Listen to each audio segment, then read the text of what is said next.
Hi everybody, welcome back to my YouTube channel. If you're new here, my name is Elisa and my business is FusionDIY. I actually take items that were destined for a landfill and I restore them, refinish them, and I reuse them and I resell them in my booth at the Pickers Junction in Sellersville, Pennsylvania.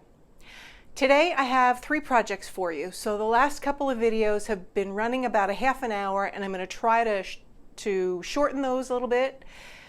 Based on the statistics, it looks like I have got too many projects. So I'm going to cut down on some of the projects so that you can actually see some of the things that I've worked on. So I have 3 projects for you today. And I have a cat that just hit my tripod. Sorry about that. Anyway. So I have 3 projects for you today, and at the end of this video I have a really special announcement, so make sure you hang on and I'm going to share some wonderful news with you. Hope you enjoy the videos. So my first project today was a set of 4 stacking boxes. You may recall I picked those up at a rummage sale a couple of weeks ago, and I painted them white, and then I bought some napkins at the grocery store, believe it or not, and I thought these napkins were beautiful, and so I took the plies off. There were 3 plies, so I got down to the first ply, and here I was just checking to make sure the orientation of the paper matched all of the others that I had done. Now this was the last box that I did of the 4, and I will tell you that the likelihood of me doing this again is not that great because these were extremely time consuming. They turned out beautiful, but the time that it took for me to decoupage these was just way too much time. So I probably won't do those again. But I'm taking the napkins and you see I'm actually patting the area that I just decoupaged. I'm not rubbing my hand across it, I'm just patting it down. To avoid any tears in the napkin because they are very fragile. And when I get to the end here, I'm just kind of piecing the last part of it. And I was very careful to make sure that I matched up the pattern so that I didn't run into a situation where it was real obvious that it was a patch and or a seam. So I just matched up the edge really carefully, and you really can't even tell that there was a seam there. So I went ahead and then I pulled the paper around and I'm trimming it off just so that I don't have all that excess. Now when it came to the hardware, I want to tell you that the first couple of tries with the other boxes was very challenging. So this time around I decided what I was going to do was simply cover over the hardware, and then I would take the opportunity once the decoupage medium was dry to go back around and trim around all of the hardware, and that seemed to work the best, and it really didn't take long for me to trim it when it was finally done. And I actually really liked the way that it turned out because it looks like the decoupage paper was always there. It didn't look like it was decoupaged over another box. And here I'm just sealing my edges just to make sure that everything stays flat. And now I'm working on the lid, and you can see that there's 4 metal corners on each of the lids, and that's what I really liked about these boxes. Not only were they very sturdy, they also had the protection of the metal on each of the corners, so the likelihood of them getting dinged on the corners and wearing out was not that great. So, and like I said, that was part of the reason that I purchased them, because I thought that they were a really good deal. And so again, I'm patting and trying not to rub my hand across too much because I don't want to tear the napkin. This napkin actually reminds me of the Delft pattern that you find. Anytime you find a piece of Delft, it's that blue and white, and it's just really, really pretty. So I'm doing the sides, and you'll see that there's one side that the napkin was not long enough, but that wasn't an issue. because all I did was I took extra napkin and again I matched up the edge to the rest of the napkin so that you could barely tell that it was a match there.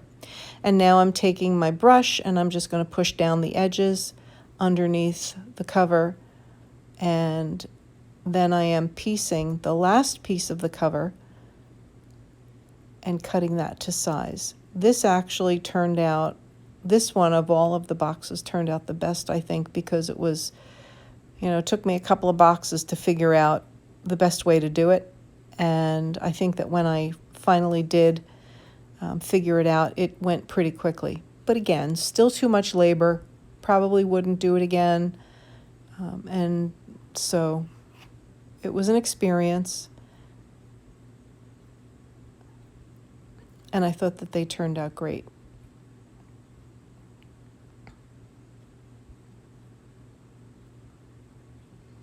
And here I am just sealing the edges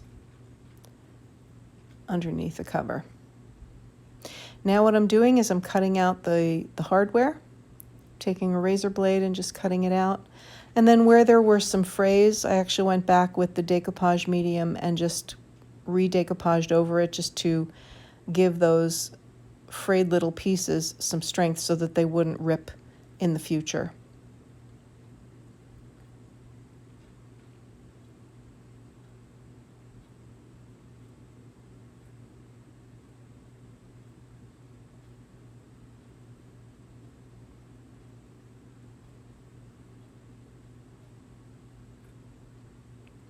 When that was done, I went and gave everything a coat of metallic paint just to freshen up and liven up the hardware.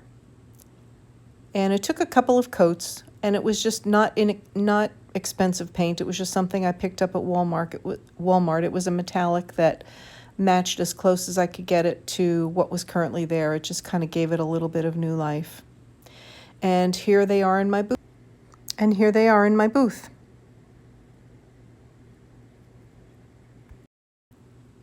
Project 2 was a frame that I also picked up at the thrift store not too long ago. It was brand new in the plastic when I got it, and so I wanted to do something with molds. And I found this wallpaper at the Habitat Restore, and I think I paid $1 for the roll, and it's got French writing on it, and I thought that was perfect. So I cut a circle out to match the size of the frame, and then I cut the wallpaper, and then you'll see me decoupage it to that frame backing.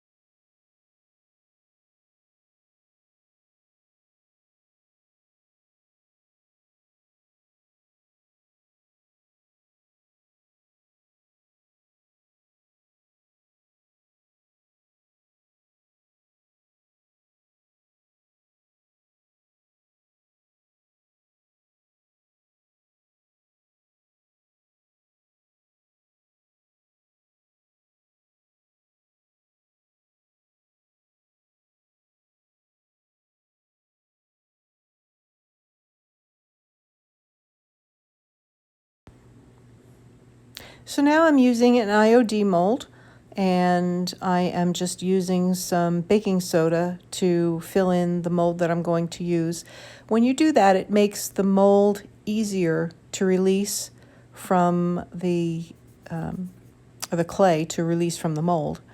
And now I'm taking my IOD clay and I am going to put it in the mold. And you guys will recognize this mold very quickly once you see what I'm doing here.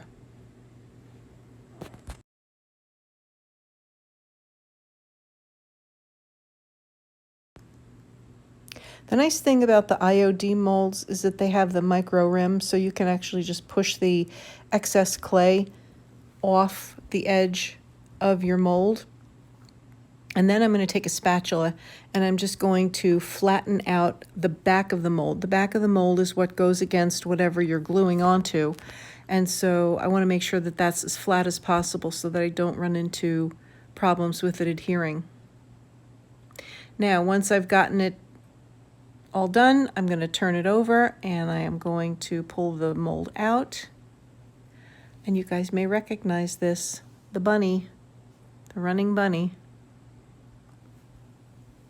And I'm just going to clean up some of the edges. And then I'm going to take my Gorilla Glue and I'm going to glue it to the frame. Now, one thing to keep in mind is that when you're not using your clay, put it into a baggie with a wet washcloth and that will keep it moist. So here I am now putting the glue onto the bunny, and then I'm going to put it onto the backing of the frame that I put the wallpaper on just a few minutes ago. This was a very quick project. It really did not take me long at all. I think the longest that it took was for me to go over it with the dark wax. And so I'm using an antiquing wax, the Waverly dark antiquing wax that's been watered down. And once I've gotten the bunny completely covered, I am going to wipe off the excess, and it leaves it with a really nice patina and it brings out all of the details.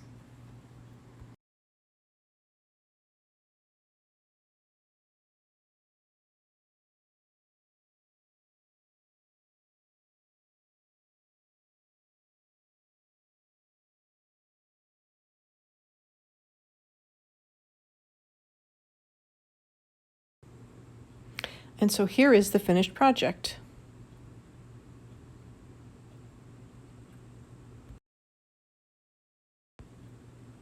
You guys might remember this. I actually picked this up at a Goodwill. I believe I paid $4.99 for it.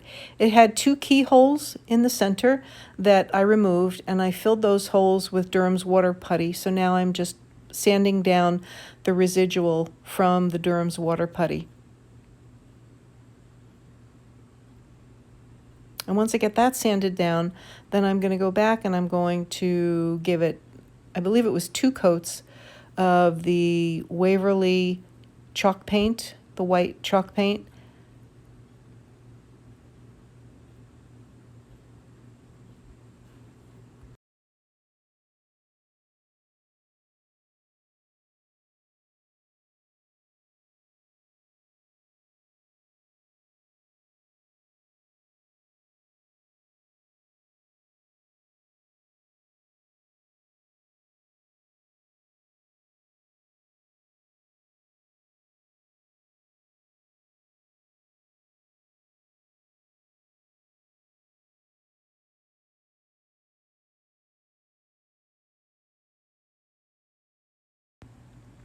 And now I'm going to use a stencil that I picked up off of the internet, and I can't remember where I got it from, but it's a large one, and I'm just checking here to make sure that it's centered, and then I'm going to tape it down and I'm going to start stenciling.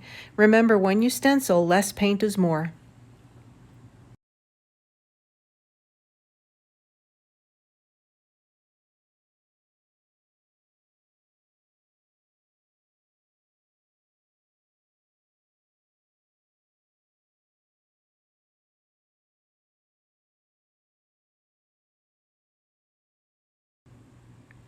Okay, so this is the finished stencil project, and then I'm going to reveal it. I'll remove the tape and we'll see how I did.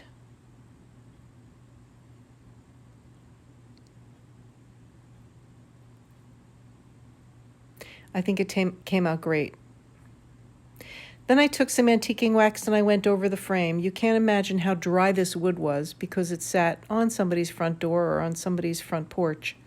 The wood was extremely dry, and I gave it 2 coats of the antique wax. and it sucked up every bit of it. And so here it is in my booth.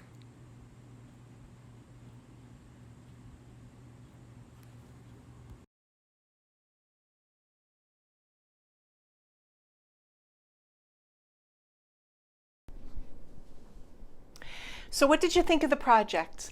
I really enjoyed all of them. And I have to tell you that the 4 boxes that I decoupaged actually sold in my booth this week. So they are gone and I'm really happy. I really like to turn things over very quickly. So my big announcement is the location where I have my booth, the Pickers Junction, which is on 220 North Main Street in Sellersville, Pennsylvania, actually had a very interesting thing happen this week.